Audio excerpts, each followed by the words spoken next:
മുത്തറസൂൽ ബദറിന്റെ തലേ ദിവസം ഇസ്ലാമിന്റെ മക്കളെ വിളിച്ചുകൊണ്ട് ഇങ്ങനെ നടന്നു പോവുകയാണ്. അമൃതക്കരീമോളി സമർദ്ദപ്പാരകയും അങ്കാര കൈതണ്ട് അങ്കുലത്താൽ ഭുവനിയിൽ അടിമോടി തോണി കാട്ടിനാരേ. മറക്കണ്ട കാസർഗോഡ് ജില്ലക്കാരാ, എത്രയോ ഉപ്പമാരിപ്പ മുമ്പിൽ നിന്ന് ഇങ്ങനെ തലകുലുക്കുന്നുണ്ട് ഉസ്താദേ. ഇതൊക്കെ ഞങ്ങൾ കേട്ടിട്ട് എത്ര കാലമായി ഉസ്താദേ. മറക്കാൻ പറ്റുമോ? ബദർ നമുക്ക് മറക്കാൻ പറ്റുമോ? അല്ലാഹുവിന്റെ റസൂൽ സുജൂദിൽ കിടന്ന് പൊട്ടിക്കരഞ്ഞത് നമുക്ക് വേണ്ടിയല്ലേ? ഇസ്ലാമിന്റെ യുവത്വമേ, ലോകത്ത് പെണ്ണിന്റെ പുഞ്ചിരിക്ക് വേണ്ടി ചുംബനത്തിന് വേണ്ടിയിട്ട് കൊണ്ട് കളയാനുള്ളതല്ലടാ നിന്റെ ആദർശം, നിന്റെ ആരോഗ്യമെന്ന് നീ മറന്നു പോകണ്ട ചെറുപ്പക്കാരാ.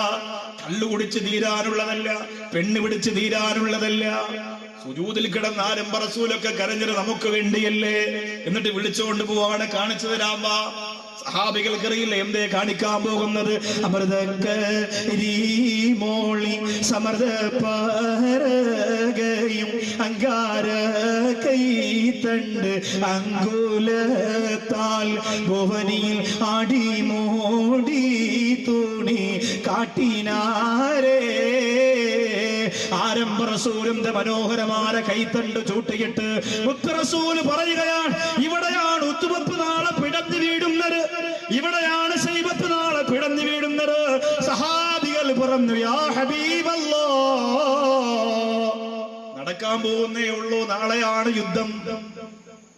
മുത്തറസൂല് പറയുന്നു, ഇവിടെയാണ് ഉത്തുബത്ത് വീഴുന്നത്, ഇവിടെയാണ് ശൈബത്ത് വീഴുന്നത്, ഇവിടെയാണ് ഇസ്ലാമിന്റെ ശത്രുക്കൾ അവരുടെ തലഞ്ഞിട്ടറ്റ് വീഴുന്നത്. ഇത് പറയുമ്പോ സഹാബികളുടെ കണ്ണിങ്ങനെ നിറഞ്ഞൊഴുകയോ. അവസാനം അൽഹംദുലില്ലാഹ് ബദർ യുദ്ധം നടക്കുകയാണ്. മറക്കല്ലേ, റമദാൻ 17 ചോറ് കഴിക്കാൻ വേണ്ടി മാത്രമല്ല ബദരീങ്ങളെന്ന് പറയുന്നത്. നിന്റെ രക്തത്തിലൂടെ ഓടട്ടെ, നിന്റെ രക്തത്തിലൂടെ ഓടട്ടെ. കള്ളിനും കഞ്ചാവിനും പെണ്ണിനും വേണ്ടിയിട്ട് ആരോഗ്യം നശിപ്പിക്കുമ്പോ വിശപ്പടക്കാതെ വൃത്തിയില്ലാതെ പട്ടിണി പാവങ്ങളാറ് ഇസ്ലാമിന്റെ മക്കള് പകൽ സമയത്ത് മുഴുവൻ നോമ്പ് പിടിച്ച് അല്ലാഹുവേ തളർന്ന് ക്ഷീണിച്ചുകൊണ്ട് ആരംഭ റസൂലിന്റെ മുമ്പിൽ വന്ന് നിന്ന് പോലെ ആ ബദറിന്റെ രണാകടത്തെ മറക്കല്ലേ. എന്റെ കാഞ്ഞങ്ങാട് വന്നവരെ മറക്കല്ലേ. അവർക്ക് അല്ലാഹു അത്ഭുതം കൊടുത്തില്ലേ, അവർക്ക് അല്ലാഹു അത്ഭുതം കൊടുത്തില്ലേ. ആ ബദരീങ്ങളുടെ ലോകത്ത് ഏറ്റവും വലിയ അത്ഭുതമെന്നോ, ബദരീങ്ങളുടെ പേരിൽ ആരെങ്കിലും ഫാത്തിഹ നിരന്തരം ഓതിയാൽ അവരുടെ അപാരമായ സഹാരമാ മനുഷ്യൻ അല്ലാഹു കൊടുക്കുന്നതാണ്. അവരുടെ അപാരമായ സഹായം ആ മനുഷ്യൻ അല്ലാഹു കൊടുക്കുന്നതാണ്. അതിന് ഏറ്റവും മനോഹരമായ ഒരു മാർഗം ഞാൻ പറഞ്ഞു തരാം.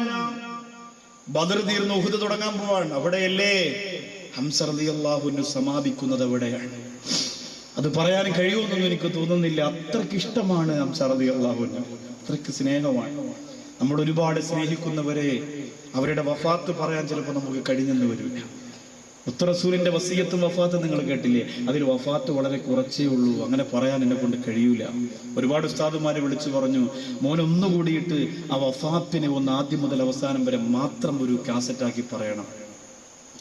ആഗ്രഹമുണ്ട്, പക്ഷെ പറയാൻ പറ്റും തോന്നുന്നില്ല. ഉഹുദിലെ ഹംസ റളിയല്ലാഹുവിന്റെ വഫാത്ത് പറയാൻ പോവാ. പക്ഷെ ഒരു മാർഗം നിങ്ങൾക്ക് പറഞ്ഞു തരാം. നിങ്ങളുടെ ജീവിതത്തിലെ വലിയ രോഗങ്ങൾക്ക് ഒരു മരുന്ന് പറഞ്ഞു തരാം.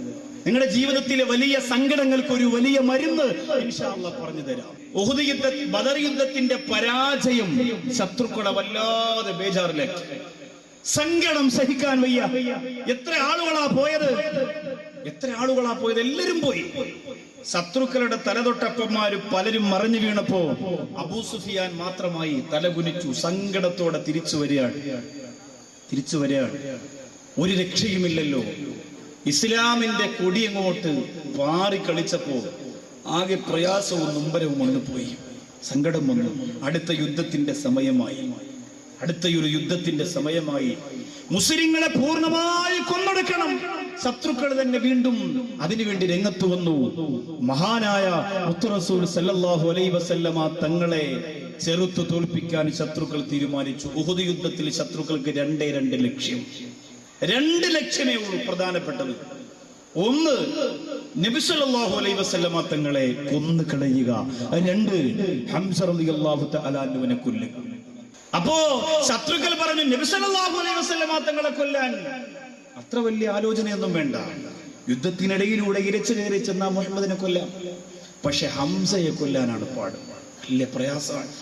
എത്ര കൊല കൊമ്പന്മാര് വന്നാലും ഹംസ റളിയല്ലാഹു അൻഹു അടിച്ചു തറപറ്റിക്കും. അതുകൊണ്ട് ഹംസയെ കൊല്ലാനാണ് പ്രയാസം. അവസാനം ശത്രുക്കൾ എല്ലാവരും കൂടി തീരുമാനിച്ചു, ജുബൈർ എന്ന് പറയുന്ന മനുഷ്യൻ ഒരു അടിമയുണ്ട്, കറുത്തവനാണ്.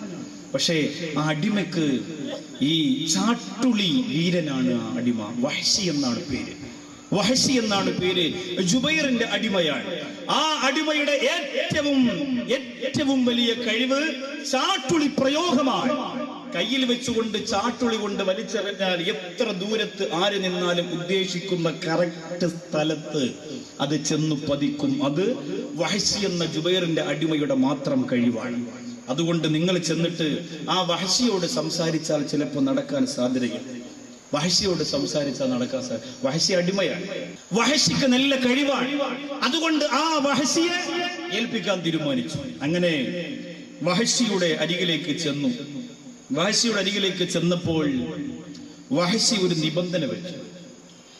ഞാൻ നിങ്ങൾ പറയുന്ന ഹംസയെ കൊല്ലാം, പക്ഷേ എന്നെ അടിമത്വത്തിൽ നിന്ന് മോചിപ്പിക്കണം. ഞാൻ കുറെ കാലം കൊണ്ട് അടിമയാണ്, ജീവിതത്തിന്റെ സുഖം എനിക്കറിയില്ല. നിങ്ങൾ പറയുന്നതൊക്കെ വേണമെങ്കിൽ ഞാൻ ചെയ്യാം, പക്ഷേ എനിക്ക് പൊന്നും പണമൊന്നും കിട്ടിയിട്ട് കാര്യമില്ല. എന്നെ സ്വതന്ത്രനാക്കണം, എനിക്കും ജീവിക്കണം ഒരു മനുഷ്യനെ പോലെ. എത്ര കൊല്ലമാണ് ഇങ്ങനെ ചങ്ങലക്കിട്ട് ഞാൻ ഇങ്ങനെ കിടക്കുക. അങ്ങനെ അവരത് ആലോചിച്ചു.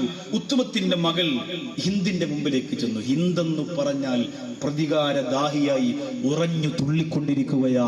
എങ്ങനെയെങ്കിലും എന്റെ കുടുംബക്കാരെ മുഴുവനും കൊന്ന് വലിച്ചെറിഞ്ഞ ബദറിന്റെ യുദ്ധത്തിനോട് പ്രതികാരം ചെയ്യാൻ മുഹമ്മദിന്റെ അനുചരന്മാരിൽ ഒരവസരം കിട്ടാൻ കാത്തിരിക്കുന്ന ഹിന്ദ് എന്ന് പറയുന്ന പെണ്ണിന്റെ മുന്നിലേക്ക് വാർത്ത എത്തിയപ്പോൾ തന്റെ ഉപ്പയെ, തന്റെ സഹോദരനെ, തന്റെ കുടുംബത്തിൽപ്പെട്ട മുഴുവൻ ആളുകളെ കൊന്നൊടുക്കിയ ഇസ്ലാമിന്റെ ഏറ്റവും വലിയ ഹംസയെയും മുഹമ്മദിനെയും കൊല്ലണമെന്ന് ഹിന്ദിനും താല്പര്യം വന്നു. ഹിന്ദു പറഞ്ഞു, വഹ്ശിയെ വിളിക്കുക. ഹിന്ദ് അവിടുത്തെ വലിയ രാജകുമാരിയാ, വെറുതെ ഒരു സ്വർണ്ണമാല ഇട്ട പെണ്ണല്ല. ഹിന്ദിന്റെ കഴുത്തിൽ അന്ന് കിടന്നിരുന്ന കണ്ടാഭരണം ലോകത്തൊരു പെണ്ണിനുമില്ല. അത്രത്തോളം വിലപിടിപ്പുള്ളതാണ്, അത്രത്തോളം വിലപിടിപ്പുള്ളതാണ്. അങ്ങനെ ഹിന്ദു വഹ്ശിയെ വിളിച്ചു. നീ ഹംസയെ കൊന്നാൽ, അമ്മി മുഹമ്മദിൻ, മുഹമ്മദിന്റെ കൊച്ചാപ്പയായ ഹംസയെ നീ കൊന്നാൽ, എടാ വഹ്ശി, നീ സ്വതന്ത്രനാണ്, നീ സ്വതന്ത്രനാണ്. വഹ്ശി, നീ സ്വതന്ത്രനാണ്. മുഹമ്മദിന്റെ കൊച്ചാപ്പയായ ഹംസയെ നീ കൊന്നാൽ നീ സ്വതന്ത്രനാണ്. വഹ്ശിക്ക് വല്ലാത്ത സന്തോഷമായി, വഹ്ശിക്ക് വല്ലാത്ത സന്തോഷമായി. എന്നിട്ട് എല്ലാവരും പോയപ്പോ ഹിന്ദു വഹ്ശിയെ വിളിച്ചിട്ട് പറഞ്ഞു, ഉറപ്പായി നീ കൊല്ലുവോ, ഉറപ്പായി നീ കൊല്ലുവോ? വഹ്ശി പറഞ്ഞു, ഉറപ്പായിട്ട് ഞാൻ കൊല്ലും. ആ സമയത്ത് വഹ്ശി ഹിന്ദിനോട് ചോദിച്ചു, പെണ്ണേ, നിങ്ങൾക്ക് എന്തേ ഹംസയെ കൊല്ലാൻ ഇത്ര താല്പര്യം? ആ സമയത്ത് ഹിന്ദു പറഞ്ഞു, ബദർ കഴിഞ്ഞപ്പോൾ എന്റെ മുമ്പിൽ വന്ന് ജനങ്ങൾ മുഴുവനും പറഞ്ഞത് എന്റെ കുടുംബത്തിലെ ഉത്തുബത്തിനെ, എന്റെ കുടുംബത്തിലെ മകനെ, എന്റെ കുടുംബത്തിലെ പിതാവിനെ മുഴുവൻ ആളുകളെയും വെട്ടി വെട്ടി വെട്ടി അരിഞ്ഞത് ഹംസയാണെന്നാ പറഞ്ഞത്. അതുകൊണ്ട് എനിക്ക് ഹംസയെ കൊന്ന് പ്രതികാരം തീർക്കണം, വെറുതെ കൊന്നാ പോരാ. വഹ്ശി പറഞ്ഞു, പിന്നെ ഹംസയെ കൊന്ന് കഴുത്ത് വെട്ടി, നെഞ്ചു വെട്ടി, ഹംസയുടെ കരളിലെ ആ കരളിലാണ് മുഹമ്മദ് ഇരിക്കുന്നതെന്നാണ് ലോകം പറയാ. ആ കരളിലാണ് ഇസ്ലാം എന്നാണ് ലോകം പറയാ. ആ കരളെടുത്ത് എന്റെ മുമ്പ് നീ കൊണ്ടുവരണം, എന്റെ മുമ്പ് നീ കൊണ്ടുവരണം. വഹ്ശി ചോദിച്ചു, അതിന് പകരം നിങ്ങൾ എനിക്ക് എന്ത് തരും? അതിനു പകരം ലോകത്ത് എന്റെ കഴുത്തിൽ മാത്രമുള്ള ഈ ആഭരണം നീ കൊന്നിട്ട് വന്നാൽ നിന്റെ കയ്യിലേക്ക് ഞാൻ തരും എന്ന് ഹിന്ദെന്ന് പറയുന്ന പെണ്ണ് പറഞ്ഞപ്പോൾ വഹ്ശിയതാ അവിടെ നിന്ന് പടിയിറങ്ങുകയാണ്.